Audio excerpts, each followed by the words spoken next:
세계교회는 이 10월 마지막 주간을 종교개혁 기념 주간으로 지킵니다. 왜냐하면 1517년 10월 31일 그때 마틴 루터가 비텐베르크 성당 정문에 95개조 반박문을 딱 붙였기 때문에 그 날을 기념해서 이 주간 전체를 종교개혁 기념 주간으로 지킵니다. 근데 알려진 바에 의하면 원래 마틴 루터는 종교개혁을 할 생각을 한 것이 아닙니다.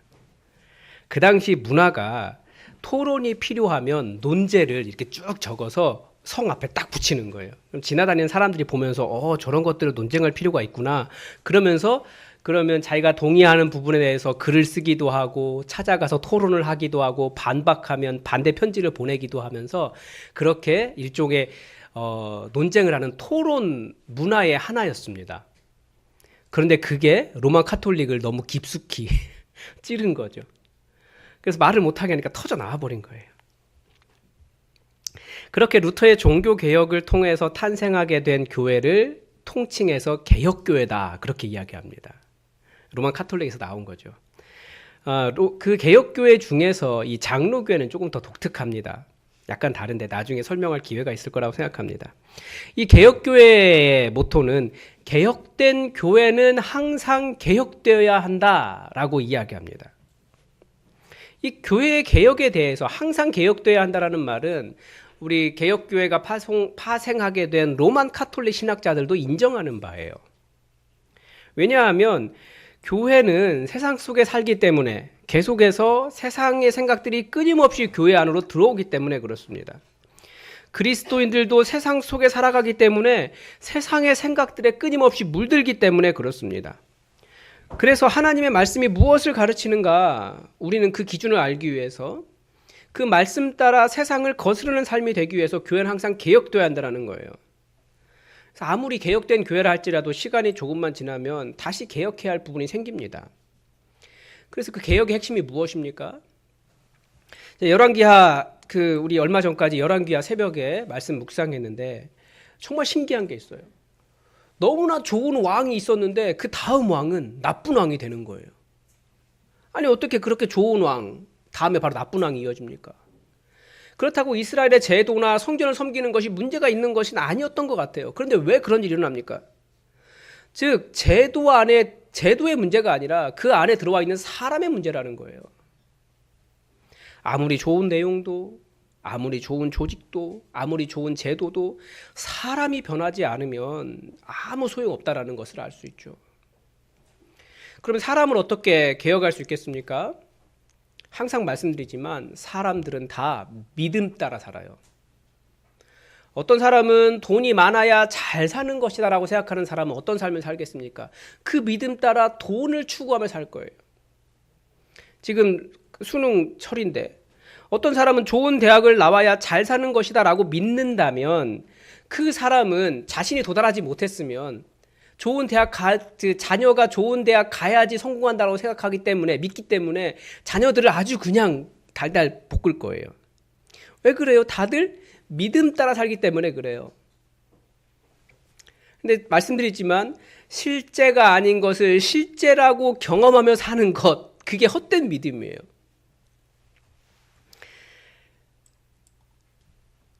지난주 예레미야 애가서의 말씀에 그런 게 나오더라고요. 인생으로 고생하게 하시며 근심하게 하심이 하나님의 본심이 아니다라는 말씀이 있었습니다. 자, 이 말씀을 들었을 때 여러분 마음속에 혹시 아닌데 하나님은 인생으로 근심하게 하시고 고생하게 하시는 분이신데 라는 반박이 일어나십니까? 왜 그렇겠습니까? 그게 그분의 믿음이기 때문에 그래요. 개혁의 모토가 오직 성경으로 였던 이유도 인간은 자신이 이 세상에서 떠돌아다니는 여러 가지 말들 중에 이것이 내 삶에 맞아, 내 삶을 해석해줘, 잘 사는 것이다 라고 받아들이고 믿으면 그것 따라갑니다. 자기의 경험에서 끌어낸 내용을 믿으면서 살아갑니다. 이게 맞아. 사실은 실제가 아닌 것을 실제로 믿기 때문에, 즉 말씀이 아닌 것을 그것을 진짜라고 믿기 때문에 삶에 많은 고통이 발생하고 있음에도 불구하고 하나님의 말씀보다는 그것이 맞다라고 말하며 살아가는 것이 많다는 거예요. 하나님의 말씀의 기준이 아니기 때문에 헛된 믿음을 붙잡고 있는 겁니다. 많은 말들이 있어요. 어떤 것이 옳습니까? 하나님의 말씀이 옳아요. 그래서 우리는 하나님 말씀 붙잡고 사는 거예요. 그렇지 않으면 어떻게 됩니까? 하나님의 말씀이 기준이 아니었기 때문에 당시에는 면죄부도 팔고 성직자들만 참된 제자인 것처럼 주장하고 자기의 공로를 구원의 근거로 제시하기도 하는 어떤 큰 오류들이 발생했다라는 거예요. 그래서 우리의 옳고 그름의 판단 기준은 항상 하나님의 말씀, 성경이라는 거죠. 한번 여러분 생각하는 삶에 이것이 이렇게 사는 것이 맞는 거야 라고 말하는 것이 과연 성경적인가? 끊임없이 점검해 보시기 바랍니다. 세상은 끊임없이 이게 잘 사는 거야, 이렇게 하는 것이 맞는 거야, 나의 삶의 경험에서도 이렇게 하는 것이 잘 사는 거야 라고 말하게 되는데 그게 말씀과 맞는지, 정말 말씀처럼 말씀이 그렇게 가르쳐 주는지 꼭 점검해 보시기 바랍니다. 그렇지 않다면 우리는 그것과 싸워야 돼요. 왜 기도합니까? 그 말씀을 붙잡고 정말 그 말씀대로 이루어지기를. 우리는 기도하는 사람들이에요. 그런데 오직 성경이라고 하는 모토 아래 개혁되었던 교회들이 그 종교개혁 이후에 수없이 갈라졌습니다. 왜 갈라졌을까요? 여기에 독특한 모순이 있는 거예요. 다들 하나님의 말씀이라고 하는 기준 때문에 더 하나가 될 것이라고 생각했지만 진정한 정의를 이루고 모두가 하나님의 말씀 안에서 바르게 살아갈 것이라고 생각했지만 오히려 더 많이 분열되었습니다. 무엇 때문에? 성경에 대한 해석 때문에. 이게 독특한 거예요. 목사님들도 그렇습니다. 성경 한 구절 갖다 놓고 이야기하면 100이면 100명 다 틀려요. 여기에는 분명히 교회가 놓치고 있는 뭔가 한 가지가 있다라는 거예요. 저는 이렇게 해석을 합니다. 다양한 해석이 가능하지만 이 성경이라고 하는 텍스트와 그 텍스트의 본질을 놓치고 있는 거예요. 성경이 왜 존재하느냐? 성경이라고 하는 것은 그 내용 자체도 너무나 중요하지만 그 성경을 통해서 성경이 하나님을 보여주고 있다는 것을 놓치기 때문에 그렇습니다. 성경이 너무나 아름다운 일종의 그런 거예요. 다리와 같아요. 너무나 아름답고 멋있고 좋은 다리예요. 근데 그 다리를 건너서 누구를 만나야 됩니까? 하나님을 만나야 되는데 그 다리가 너무나 좋으니까 다리에만 머물러 있는 거죠. 강도, 물 흘러가는 것도 보고 다리 예쁜 것도 보고 경치도 보고 거기에 머물러 있으면 성경을 알았다라고 말하지만 하나님께 도달한 것은 아니에요. 그래서 우리는 성경을 통해서 하나님을 만나는 데까지 하나님을 나의 아버지로 알아가고 그분에게 나의 모든 인격을 다해서 반응하는 인격적 교제까지 나아가지 못하면 성경은 읽기는 너무나 좋고 세상에 대해서 좋은 기준을 주는 것은 될 수 있지만 또 다른 율법이 되어버리고 마는 것입니다. 성경을 안다고 하는 사람들의 한계가 거기에 있어요. 하나님께까지 나아가지 못하는 것. 그래서 성경을 읽을 때 절대 놓치면 안 되는 것이 우리는 이 성경을 통해서 하나님 아버지를 알아가고 하나님께 전심으로 반응하는 것입니다. 오늘 성찬식도 그렇습니다. 예수님의 성찬식 안에도 이 문제가 담겨 있어요. 모든 성경 구절을 가지고 이것을 이야기할 수 있습니다. 인격적인 반응에 대해서. 오늘 우리가 본 이 본문 마태복음의 성찬을 보면 이 마태복음의 이 성찬에는 성찬의 의미뿐만 아니라 아주 중요한 사건이 하나가 담겨 있습니다. 바로 가룟 유다가 예수님을 파는 것에 대한 이야기입니다. 그러니까 그 거룩한 성찬이잖아요. 성찬만 딱 이야기하면 될 것 같은데 그 성찬을 예수님을 파는 가룟 유다의 이야기부터 시작하시는 거예요. 제자들이 예수님의 말씀에 순종해서 유월절 식사를 준비했습니다. 다들 식사하려고 그 자리에 앉았는데 예수님께서 아주 근심하시면서 이 얘기를 시작하신 거예요. 내가 진실로 너희에게 이르노니 너희 중에 한 사람이 나를 팔리라. 지금까지 예수님의 식사는 이런 심각한 문제가 발생하지 않았을 것 같아요. 왜냐하면 예수님의 식사는 약자도, 강자도, 부자도, 가난한 사람도, 떠났던 사람도, 그리고 죄인도, 원수도 화해와 하나가 되는 천국잔치였거든요. 그런데 예수님이 이 세상에서 어떻게 보면 마지막 나누는 그 유월절 식사잖아요. 다시는 포도나무에서 난 것을 마시지 않을 거다. 이렇게 말씀하실 정도니까. 가장 중요한 유월절 식사에서 예수님은 지금 함께 있는 사람 중에 누군가 나를 팔 것이다라고 하는 말씀으로 이 식사를 시작하고 있는 거죠. 그러니까 사랑으로 풍성한 천국 잔치가 아니라 배신과 모순과 뭐라고 할까, 자기를 포장하고 있는 가식의 극치가 이 성찬의 자리였다라는 거예요. 그런데 그 자리에 앉아있는 사람들이 어떤 사람들입니까? 예수님에게 많은 제자들이 있었는데 그 중에서 최고의 제자라고 하는 12명, 그 사람들이었어요. 그러니까 진짜 제자라고 말하는 12명 중이었다는 거죠. 아무리 둘러봐도 다 자신의 모든 생업과 미래를 포기하고 예수님만 따라온 충성스러운 사람들만 있었지, 누구도 예수님을 팔 만한 사람은 거기에 없었습니다. 그러니까 예수님께서 이 말씀하시니까 다들 근심하죠. 걱정합니다. 그러면서 한 사람 각자가 한 명씩 예수님께 말합니다. 근심하면서 주여 나는 아니지요. 아마 여기는 질문이었던 것 같아요. 마가복음의 이 질문은 저는 아닙니다 라고 하는 말이거든요. 그런데 여기는 아닌 것 같아요. 그러니까 예수님께서 대답하셨어요. 나와 함께 그릇에 손을 넣은 그가 나를 팔리라. 더 가식이죠. 예수님의 식사 자리에 있을 뿐만 아니라 지금 예수님과 함께 한 빵그릇에 손을 딱 넣고 있는 사람이에요. 밥 먹으려고. 가장 측근 중에 측근이고 가장 친밀하다고 말할 수 있고, 누구보다도 예수님을 잘 알았고 오랫동안 예수님을 따랐고 많은 희생을 했을 사람인데, 그 사람이 바로 예수님을 팔 것이라는 겁니다. 이때 이 이야기들은 가룟 유다가 이렇게 대답합니다. 랍비요, 나는 아니지요. 예수님께서 그러니까 내가 말하였도다라고 지적하셨어요.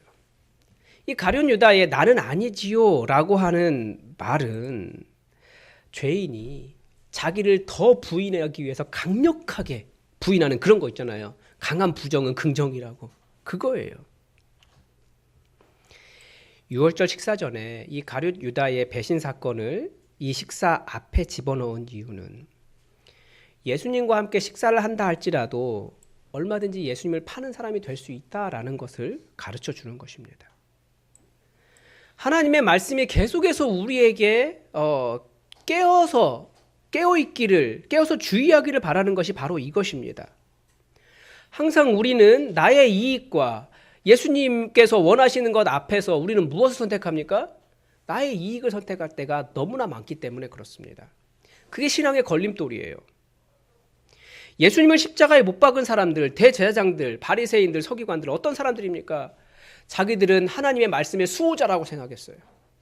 누구보다 하나님을 잘 섬긴다고 말하는 사람들이었어요.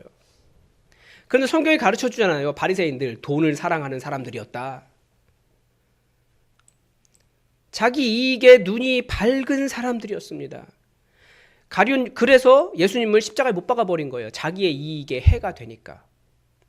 다 뺏길 것 같으니까. 가룟 유다도 예수님을 얼마에 팔았습니까? 은 30에 팔았습니다. 예수님이 어떤 세상을 만드시려고 하는지, 어떤 나라를 원하시는지를 누구보다도 가장 잘 알았음에도 불구하고 계산해 보니까 내 이익에 맞지 않는다라는 거예요. 이게 정말 아이러니예요. 왜냐하면 이 가룟 유다가 예수님의 말씀을 가장 잘 알아들은 사람입니다. 예수님이 이 자리까지 오기까지 3번이나 나는 예루살렘에 올라가면 대제사장들 손에 팔려서 이방인의 손에 죽임을 당했다가 죽었다가 살아날 것이다 라고 말씀하셨어요. 제자들 아무도 못 알아들었잖아요. 그래서 그 가는 길에 서로 싸우기도 하고 헛된 하나님 나라 꿈꾸기도 하고. 근데 가룟 유다는 정확하게 알아들은 거예요. 아, 예수님 예루살렘에 들어가시면 죽는구나. 그러니까 딱 머리를 돌린 거죠. 내가 3년이나 따라왔는데 이 예수님이 나에게 하나도 금전적인 이익도 안 되고 하나님 나라 다 정복하고 로마를 몰아내고 이 그 다윗의 나라가 다시 서야 예수님이 왕자 딱 올라가고 그래 영의정 좌의정 그 뭐 삼정승은 뭐 베드로 요한 야고보가 다 알아서 하고 나머지 그 장관 하나쯤 하겠구나라고 생각했는데 보니까 예수님 죽어버린다는 거예요. 누구보다 잘 알아들은 거예요. 그러니까 예수님 팔아버린 거예요. 자기 이익이 안 되니까.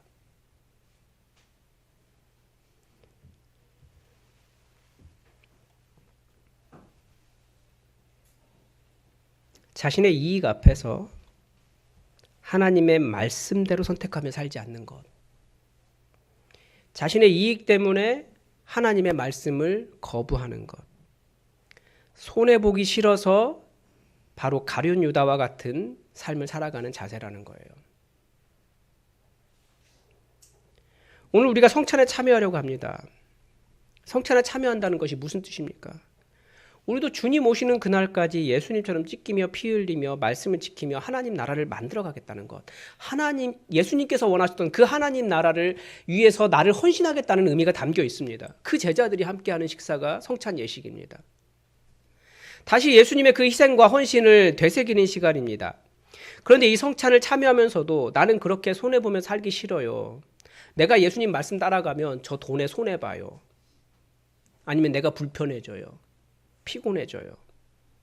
그렇게 계산하는 것이 예수님의 떡그릇에, 성찬에 참여했으니까 예수님의 떡그릇에 똑같이 손을 넣고 있으면서도 저는 아니지요 라고 말하는 자세와 똑같지 않겠습니까? 그래서 이 성찬에 참여하는 여러분, 저는 예수님처럼 살겠습니다. 그렇게 고백하는 시간이 되기를 바랍니다. 그리고 또 하나, 성찬은 우리가 예수님을 어떤 식으로 대하고 있는가에 대한 것을 보여줍니다. 가룟 유다가 예수님께 대해 아주 독특한 표현을 하고 있습니다. 각각의 제자들이 근심하면서 예수님을 향해서 부르는 용어가 주여라고 하는 말입니다. 가룟 유다는 그런데 예수님을 누구라고 부릅니까? 랍비여라고 부릅니다. 예수님을 주님으로 대하는 것과 예수님을 랍비로 대하는 것은 큰 차이가 있습니다. 물론 랍비는 일반적인 선생보다 훨씬 더 내가 따라야 할 나의 스승이다라고 하는 의미이긴 하지만 주님까지 가지 못한 거예요.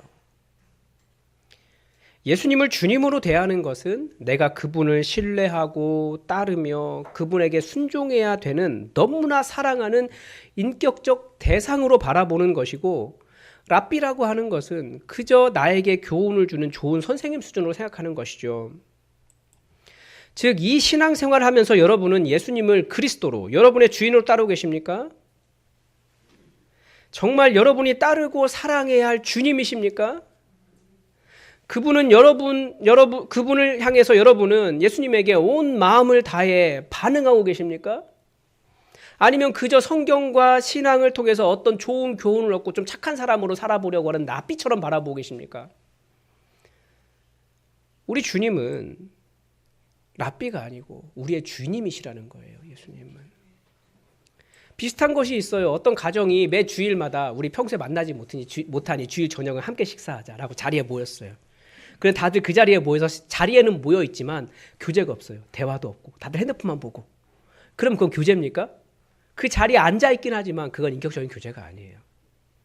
성찬의 자리에서도 얼마든지 그런 일이 일어날 수 있다라는 거죠.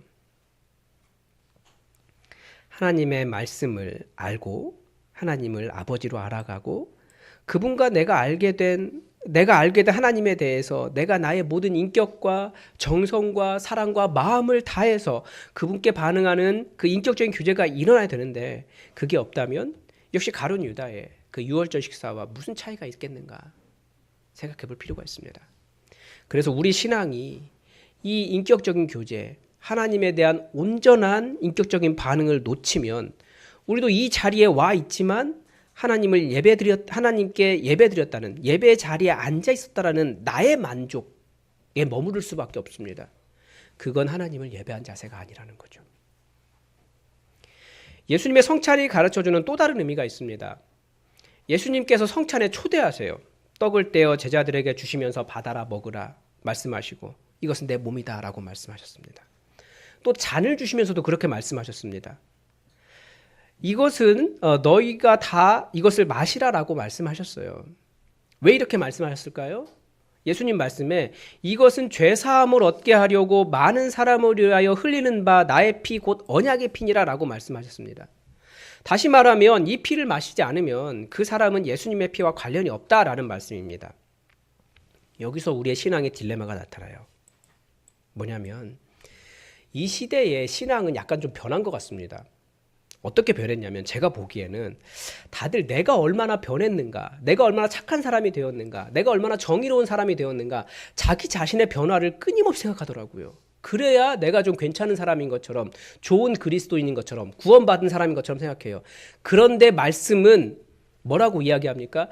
의로움이 나에게는 없고 바깥에 있다라고 이야기해요. 나의 바깥에. 그 바깥이 어디입니까? 예수 그리스도의 십자가예요. 나는 왜 구원받았습니까? 예수님의 십자가의 그 공로 때문에 구원받았습니다. 내가 얼마나 착해졌느냐 이게 그렇게 중요한 게 아니에요. 아니 물론 중요하죠. 예수 믿고 나면 성령님께서 우리에게 오셔서 예수님 따라갈 수 있도록 우리의 발걸음을 인도하시고 우리를 변화시키십니다. 그러니까 예수 믿으면 변화되는 게 맞아요. 점점 예수님 닮아가는 게 맞아요. 그러나 내가 착해졌기 때문에 그리스도인이 아니라는 거예요. 근데 우리는 구원의 근거를 내 안에서 찾는다고요. 그래서 스스로도 내가 정말 그리스도인인가? 나는 이것도 부족하고 저것도 부족하고 나는 기도도 못했고 이것도 못했는데. 근데 사람에 다 차이가 있어요. 어떤 사람은 많이 이룩한 사람이 있고 어떤 사람은 많이 못한 사람도 있어요. 그렇지만 다 누구 때문에 구원받아요?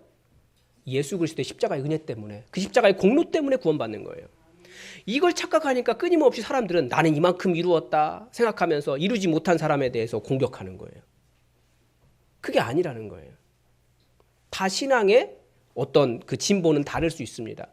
그렇지만 우리 모두가 다 구원받은 사람들이에요. 예수 그리스도의 그 공로 때문에. 예수님께서 받아라 먹으라 말씀하시면서 이것이 내 몸이고 이것이 내 피다라고 말씀하신 것이 바로 그것을 의미합니다. 모든 공로가 나에게 있는 것이 아니라 예수 그리스도에게 있다. 우리 이 복음을, 이 은혜를 명확하게 기억하셔야 됩니다. 근데 이것을 기억하면 어떤 일이 일어날까요? 교회 안에 많은 사람들이 있어요. 교회 안에 있는 많은 사람들이 사실은 다들 내 마음에 드는 사람도 있고 그렇지 못한 사람도 있습니다. 그런데 그 사람, 내 마음에 정말 안 드는 사람이 있어요. 꼭 그 사람 한 사람씩은 있어요. 왜냐하면 그 사람을 통해서 훈련하고 계시는 거거든요. 그 사람 꼭 있어요. 자, 그 사람 천국 가면 있을까요? 없을까요? 정확하게 대답을 못 하시는데요. 천국에 가도 그 사람이 있어요. 왜요? 그 사람도 누구 때문에 구원받으니까? 예수님 때문에 구원받으니까. 그래서 우리는 그 사람 사랑하는 법, 이 세상에서 배워가는 거예요. 하나님께서 우리를 훈련하시려고 정말 도저히 용납할 수 없는 그 사람 우리 옆에 두신 거예요. 그러면 그 사람 품어가는 연습하면서 우린 천국에서 더 온전히 사랑할 것을 이 땅에서 만들어가고 그걸 배워가고 있는 겁니다. 훈련이에요, 훈련. 그 사람 있는 게 좋은 걸 수도 있어요. 굉장히 아이러니한 표현이긴 하지만 정말 싫지만 훈련하는 거예요. 천국 가면 그 사람이 있으니까. 그래 그때는 내가 얼마나 어떤 사랑을 받았는지 제대로 알기 때문에 비록 그 사람이 변하지 않는다 할지라도 그 사람을 사랑할 수 있는 힘이 우리의 구원의 은혜에서 나옵니다. 왜냐하면 나 같은 자가 구원받았고 내가 뭔가 큰 일을 이루었다고 생각하고 괜찮은 사람이라고 생각하지만 그 구원의 근거를 잘못 생각하고 있다니까요. 우리의 구원의 근거는 예수 그리스도에게 있어요. 그래서 이 성찬은 받으라 먹으라 라고 말씀하신 이유, 모든 구원의 근거가 주님께 있다라는 것을 보여주기 위해서 그렇습니다. 내 의로 구원받는 것이 아니라 예수 그리스도의 의로 용서받은 사람들이기 때문에, 구원받은 사람들이기 때문에 그거 이해하라고 성찬을 주신 것입니다. 주님 오시는 그날까지 계속 이걸 기념해서 반복하라고 가르쳐주고 계세요. 계속 복음을 생각하는 거죠. 그래서 이제 우리 함께 성찬에 참여하려고 합니다. 여러분 기억하십시오. 예수님 닮아가고 따라가는 제자로서 예수님 따라 사는 삶에 나의 이익이 없어도 심지어 손해가 난다 할지라도 저는 끝까지 예수님만 따라가겠습니다. 그걸 결단하는 시간 되시길 바랍니다. 또 하나는 어떻게든지 예수님, 나를 사랑하신 예수님의 이 사랑에 나도 나의 모든 인격을 다해 반응하겠습니다. 그저 좋은 교훈을 주는 랍비나 그런 문자에 머무는 것이 아니라 정말 주님을 사랑하고 따라가고 거기에 반응하고 헌신하는 그런 인격적인 반응을 하겠다고 결단하는 시간이 되시길 바랍니다. 그리고 구원받은 것이 나의 변화나 나의 은하, 나의 진보가 아니고 그래서 마치 부족한 사람들은 좀 부족한 그리스도인 것처럼 진보가 없는 그리스도인처럼 구원받지 못한 사람처럼 생각하지 않고 다시 천국에서 만날 거 기대하면서 이 땅에서도 그 사람 사랑하며 천국 만들겠다라고 하는 사랑의 결단을 하시는 시간 되시길 바랍니다. 내가 나를 자랑하지 않고 오직 예수님만 자랑하며 예수님의 공로를 붙잡는 그런 시간 되시길 바랍니다. 그래서 오늘 성찬은 좀 다르게 하려고 해요. 시간이 좀 많이 걸릴 거예요. 장로님 두 분이 떡과 잔을 여러분께 돌릴 겁니다. 그러면 여러분 그 자리에서 좀 붙잡고 아니면 기다리시면서 기도하시면서 여러분을 돌아보시기 바랍니다. 그리고 다 돌아가면 그때 다 함께 우리 예수님의 몸과 피에 참여하도록 하겠습니다. 붙잡고 기도하며 성찬을 기다려 주시기 바랍니다.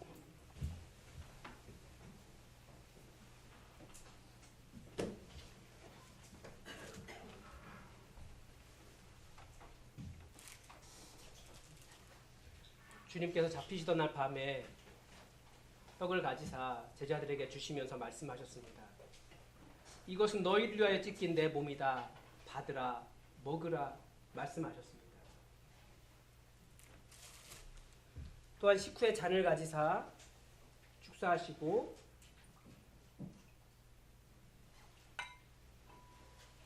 제자들에게 주시며 말씀하셨습니다. 이것은 너희를 위하여 흘리는 나의 피, 곧 언약의 피다. 이것을 주님 오시는 그날까지 기념하여 계속 행하라라고 말씀하셨습니다. 여러분이 성찬에 참여하면서 우리를 구원하신, 우리를 그 구원의 역사로 부르신 예수님의 은혜를 깊이 묵상하는 시간이 되시길 바랍니다.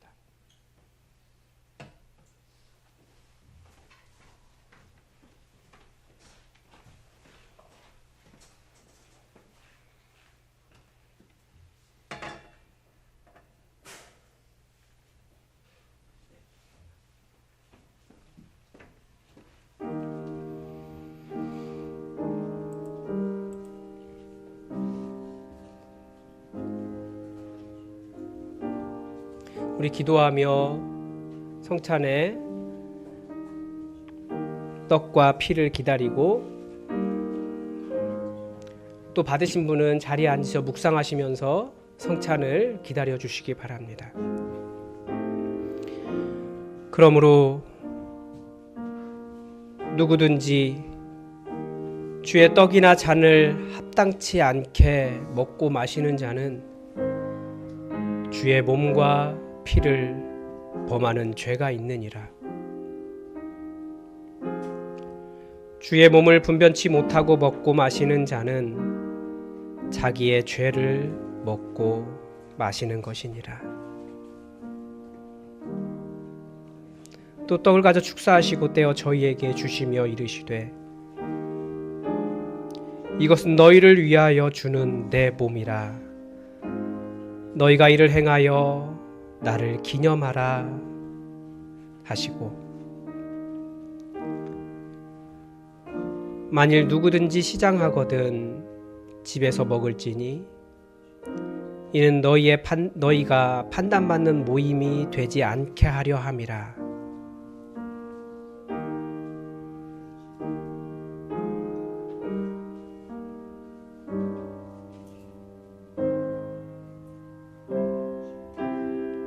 너희가 이 떡을 먹으며 이 잔을 마실 때마다 주의 죽으심을 오실 때까지 전하는 것이니라.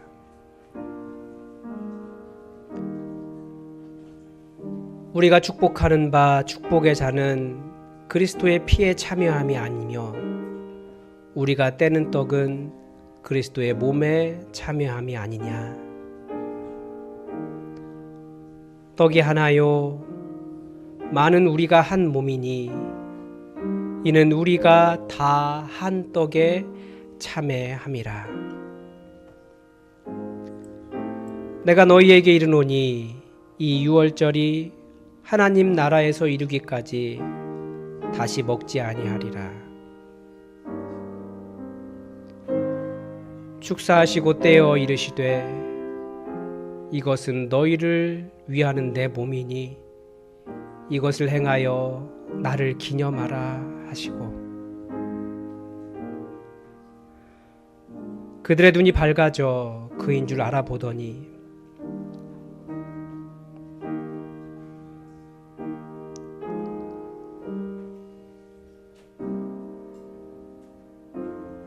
우리가 그리스도 안에서 하나님 앞에서 말하노라. 사랑하는 자들아, 이 모든 것은 너희의 덕을 세우기 위함이니라.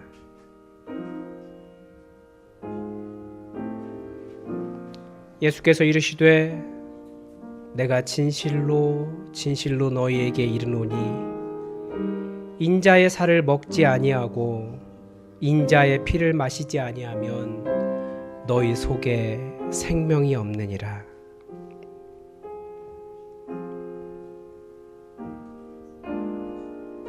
그들이 먹을 때 예수께서 떡을 가지사 축복하시고 떼어 제자들에게 주시며 이르시되 받아서 먹으라. 이것은 내 몸이니라 하시고 또 잔을 가지사 감사기도 하시고 그들에게 주시며 이르시되 너희는 다 이것을 마시라. 이것은 죄 사함을 얻게 하려고 많은 사람을 위하여 흘리는 바 나의 피 곧 언약의 피니라.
혹시 빵과 잔을 받지 못하신 분들은 손을 들어 표시해 주시기 바랍니다.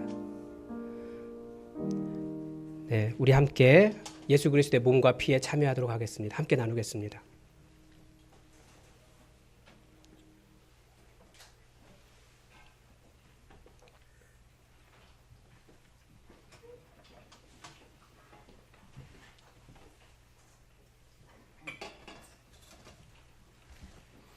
기도하겠습니다. 하나님, 오늘 우리가 예수 그리스도의 몸과 피에 참여했습니다. 하나님, 이것이 우리를 위해 죽으시고 찢기시고 피 흘리신 예수님의 십자가의 보혈 앞에서 나를 계산하지 않는 은혜의 순간이 되게 하시고 예수님의 몸과 피에 참여한 자로서 항상 주님의 은혜 찬양하며 주님의 공로 따라 살아감을 알게 하시고 예수님처럼 죄인들을 품기 위하여 내가 찢기고 내가 피 흘리는 성찬의 삶이 되게 하여 주시옵소서. 주님, 이 살을 먹고 마시는 것이 인자의 살을 먹지 아니하면, 인자의 피를 마시지 아니하면 우리 속에 생명이 없다 하였는데 이것이 예수께서 머물지 않게 하시고 진정한 인격적인 반응이 될 수 있도록 우리를 주의 성령으로 인도하여 주시옵소서. 주께서 도우심이 함께 하심을 믿으며 예수 그리스도의 이름으로 기도드립니다. 아멘.